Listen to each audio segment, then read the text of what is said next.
네, 이 시간에 나눌 주제는 석가모니 천상천하 유화독존에서 무아로 나아가다라는 제목입니다. 천상천하 유화독존에서 무아로 나아간다. 네, 석가모니의 일생을 보면 29세에 출가해서 35세, 36세에 득도를 할 이후의 삶과 그리고 그 이전의 삶은 극명하게 대비가 되어 있는데요. 석가모니께서 무상정 등각, 무상정 등각, 더 높은 깨달음이 없는 그 깨달음, 더없이 높은 깨달음이라는 뜻이죠. 무상정 등각. 그래서 이것을 대각, 큰 대자 깨달을 각자를 써서 대각이라고도 하고, 또 바를 정자에 깨달을 각자를 써서 정각이라고도 이야기를 하지요. 그러니까 그러한 큰 깨달음을 얻은 석가모니는 그 이후에는 이제 무아, 없을 무자에 나아자, 무아를 설파합니다. 그런데 그 전까지 석가모니의 실상은 무엇이었는가 라는 것을 대표적으로 표현하고 있는 말이 바로 천상천하 유화독존이라는 것입니다. 자, 천상천하 유화독존이 어떻게 이제 기록되어 있는지 살펴보면요. 석가모니의 탄생을 기록한 그 불교 경전의 내용들을 살펴보면 석가모니께서 태어나자마자 사방으로 7걸음을 걸은 뒤에 오른손과 왼손으로 각각 하늘과 땅을 가리키며 천상천하 유화독존이라고 일갈했다라는 것입니다. 천상천하 유화독존. 무슨 뜻입니까? 하늘 위, 하늘 아래에 오직 나 홀로 존귀하다라는 뜻입니다. 천상천하 유화독존. 자, 이 천상천하 유화독존 무슨 의미로 이렇게 일갈한 것일까요? 사실 갓 태어난 석가모니가 태어나자마자 사방으로 7걸음을 걸은 뒤에 한 손으로는 하늘 위를 가리키고 한 손으로는 땅을 짚으면서 천상천하 유화독존이라고 소리를 외쳤다라는 것 자체가 사실은 이제 굉장히 신비한 요소가 많이 있죠. 어떻게 보면 설화하다, 탄생설화, 어떻게 보면 후세에 뭔가 가미된 어떤 그런 내용, 사실은 아니고 뭔가 중요한 의미가 있는 어떤 그런 내용, 이렇게 볼 수도 있을 것입니다. 물론 실제로 그랬을 가능성도 결코 배제해서는 아니 됩니다. 이게 사실이든 후세에 첨가된 것이든 분명히 천상천하 유화독존이라고 일갈한 데에는 분명히 특별한 의미가 존재한다라는 것이죠. 그 의미가 무엇인지 사실 그것을 밝혀야 합니다. 너무너무 중요한 어떤 그런 대목이죠. 제가 우리 불가에서 이 천상천하 유화독존을 어떻게 해석하고 있는지 이제 찾아보았는데요. 대부분의 해석은 하늘 위, 하늘 아래 오직 나 홀로 존귀하다. 결국 석가모니 부처님과 비견할 수 있을 만한 그런 존재가 석가세존 이전 이후에 능히 없다. 오직 석가모니 부처님만이 가장 존귀한 존재라는 것을 선포한 것이다. 이런 해석이 대세를 이루고 있었습니다. 그럴듯한 해석입니다. 그런데 저는 한 가지 의문이 들었습니다. 천상천하 유화독존을 외쳤던 그런 석가세존이 29살에 출가를 해서 6년 동안 고행과 명상을 한 끝에 큰 깨달음을 얻고 난 뒤에는 무아를 설파하기 시작했다라는 것입니다. 천상천하 유아 독존, 하늘 위 하늘 아래 나 홀로 존귀하다라고 외쳤던 석가세존이 왜 깨달음을 얻은 뒤에는 무아, 나는 없다라고 외쳤을까? 네. 분명히 큰 변화가 있는 것입니다. 360도, 180도 달라진 것이죠. 천상천하 유아 독존을 설파하던 존재가 무아를 주장하기 시작했다. 무아는 멸하의 과정을 거쳐서 나라고 하는 아상, 나아자의 형상상자, 나라고 하는 그런 이미지가 완전히 사라진 상태가 바로 무아의 상태입니다. 멸아, 나를 없애가는 그 과정을 거쳐서 완전히 나라는 존재가 없어진 상태가 바로 멸아, 무아의 상태라는 것이죠. 네.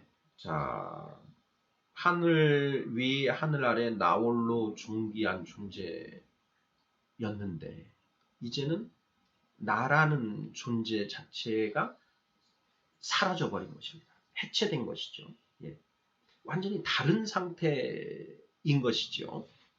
그렇다면 천상천하 유아 독존은 이 무아와는 정반대되는 개념으로 해석을 하는 것이 맞지 않은가 하는 것이 저의 그 생각입니다. 저의 생각은 이렇습니다. 천상천하 유아 독존은 내 삶의 주인은 바로 나다라는 것을 선포한 것이고, 그 선포가 석가세존만에 국한된 것이 아니라 이 세상의 모든 존재들이 태어날 때부터 내가 이 세상의 왕이다라는 것을 선포하고 태어난다라는 것입니다. 한번 주변을 한번 돌아보시죠. 우선 나부터 한번 생각을 해보시죠. 내가 왕입니다, 사실. 모든 것을 내가 원하는 대로, 내 뜻대로 살아가고자 하는 것이 우리 인간 존재의 실상입니다. 누군가 나보다 힘센 존재에 의해서 내 마음대로 할 수 없을 때, 그때 우리는 괴로워지지요. 천상천하 유아 독존, 세상에서 내가 가장 존귀한 존재, 내가 왕이라는 것입니다. 우리 각자가 왕으로서 살아가고자 한다라는 것이죠. 그게 인간 존재의 실상이다라는 것입니다. 나보다 힘센 사람이 있어서 그 사람, 그 존재 앞에서는 내가 굽신굽신 할지언정, 나보다 약한 존재들 앞에 가서는 내가 왕 노릇을 하는 것, 그것이 우리 인간의 실상이라는 것이죠. 바로 그러한 인간 존재, 이 세상에 태어난 인간 존재의 실상을 선포한 것이 천상천하 유아 독존이 가지고 있는 이 8글자의 의미가 아닌가 하는 것입니다. 자, 이러한 어떤 그 내용이 그 석가모니 외에 공자도 같은 어떤 그런 맥락의 깨달음을 얻게 됩니다. 소크라테스 또한 마찬가지고요. 예수님 또한 마찬가지입니다. 예수님은 이제 제자들에게 이런 말을 합니다. 너희가 나를 따르려거든 자기를 부인하고 자기 십자가를 지고 나를 쫓으라 하고 이렇게 얘기를 하죠. 여기에서 자기 부인이라는 표현을 씁니다. 자기 부인, 자기 부인. My wife라는 뜻이 아니고요. 나를 deny 한다라는 것입니다. 나를 부정한다. 자기를 부인하고. 석가모니의 무아의 경지 또한 내가 해체된 그런 상태라고 했습니다. 멸아의 과정을 거쳐서 내가 완전히 해체된 상태, 그것이 바로 무아의 상태인데 예수 또한 자기 부인을 이야기하고 있다는 것이죠. 성경에는 자기 부인이 어떤 의미인지를 좀 더 구체적으로 설명하고 있습니다. 성경에 가장 먼저 나오는 경전이 이제 창세기인데요. 창세기 3장에 아담과 하와가 에덴 동산에서 하나님이 먹지 말라고 한 선악과를 먹게 됩니다. 그 선악과를 먹게 됨으로써 이제 인간에게 원죄가 생겨났다라는 것인데요. 그 원죄가 무엇이냐? 선악을 알게 하는 나무의 열매가 선악과입니다. 선악을 알게 하는 나무의 열매인 선악과를 먹으면 어떻게 되느냐? 선악을 알게 됩니다. 선악을 알게 됐다라는 게 무슨 뜻이냐? 그 선악과를 먹은 이후부터는 옳고 그름, 선악을 내가 판단하게 된다라는 것입니다. 세상에 10명이 있으면 10명이 각자 자기가 선악을 판단한다라는 것이죠. 옳고 그름을 내가 판단하는 것입니다. 그게 바로 왕입니다. 왕. 천상천하 유아 독존. 옳고 그름은 이제 내가 판단한다. 이것이 바로 우리가 인간이 태어나자마자 가지고 있는 원죄인데요. 그것을 지금 불교 경전에서 석가모니가 태어나자마자 사방으로 7걸음을 걷고 하늘과 땅을 가리키며 천상천하 유아 독존이라고 외쳤다라는 것입니다. 이것은 석가세존만 그러신 게 아니라 이 세상에 태어나는 모든 존재가 똑같다라는 것이죠. 천상천하 유아 독존의 상태로 태어난다. 자, 그런데 천상천하 유아 독존 이 상태는 왜곡되어 있는 상태, 전도몽상의 상태입니다. 공자의 중용에서 하늘과 땅이 제자리를 찾게 되고 천명을 깨닫게 되면 하늘과 땅이 제자리를 찾는다라고 이렇게 얘기를 하죠. 중용 1장입니다.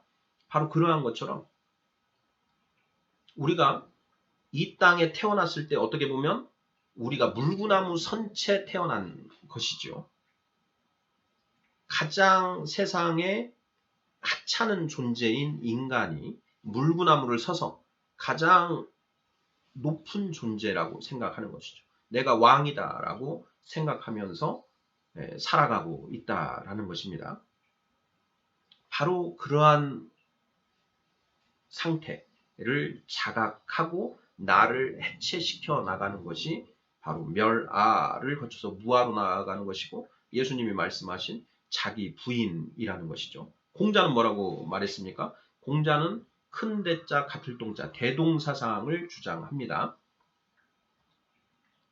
대나무 밭에 가면 대나무가 수천 수백 그루가 있습니다. 수천 수백 그루의 대나무가 있는데 처음에 한 대나무 한 그루에서 그 뿌리가 뻗고 뻗어서 그렇게 대나무 밭이 형성되었다라는 것이죠.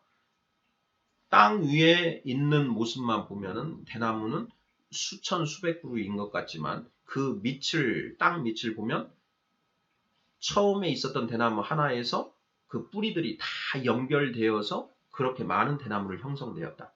결국 우리는 모두 하나다. 우리 인류도 공자님은 이런 생각을 가지고 있는 것입니다. 우리 인류, 내가 지금 있는데 나의 아버지, 할아버지 계속해서 모든 사람들이 올라가면 맨 처음에 가면은 오직 우리 모든 인류의 조상인 한 사람이 있다라는 것이죠. 성경은 창세기 1장에서 그 존재, 1장, 2장에서 그 존재가 바로 아담이다라고 이야기하고 있습니다. 그 아담으로부터 아담의 갈비뼈로 여자 하와가 만들어지고 아담과 하와 사이에서 가인과 아벨과 셈이 이제 태어나죠. 그러면서 그 외에 또 수많은 자식들을 아담은 930세까지 살면서 많은 자식을 낳았다. 그렇게 해서 이 땅의 인류가 번성하게 되었다라는 것이 이제 창세기에 기록된 그런 내용인데요. 공자는 어떻게 파고 들어갔느냐? 그렇게 우리 인간, 지금 우리가 수많은 사람들, 수천, 수백만, 수억 명의 사람들이 있지만 그들의 뿌리를 파고 들어가 보면 결국에 가서는 한 뿌리에서 만나게 되어 있다. 그러니 결국 우리는 너와 나를 구별하고 살고 있지만 결국은 우리는 다 대동, 모두 크게 같은 존재이다. 라는 것이죠. 그 대동이라는 것, 너와 내가 각자 별개가 아니고 모두 하나라는 사실을 깨달음으로써 많은 문제들이 해결될 수 있다라는 그런 주장을 하는 것이 공자의 대동 사상인 것이죠. 석가모니가 천상천하 유아 독존을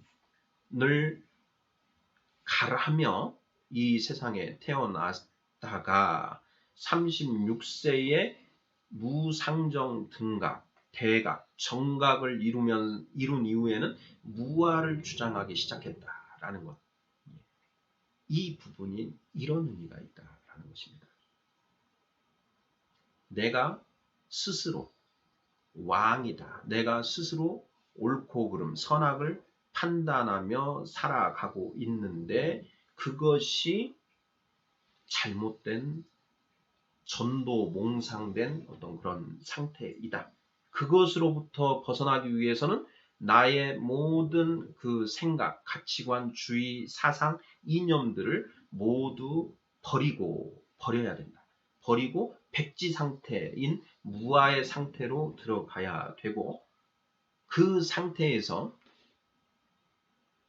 우리 마음판에 새겨진 하늘의 법, 그 법을 찾아서 그 법대로 살아가는 것이 바로 열반적정 해탈의 경지이다 라는 것이 석가모니의 가르침이다 라는 것입니다. 이 시간에는 석가모니가 태어날 때 천상천하 유아 독존이라고 설하였는데 36세에 무상정 등가 큰 깨달음을 얻은 이후로는 무아를 주장한 이유가 무엇인가 그 맥락에 대해서 살펴보았습니다. 감사합니다.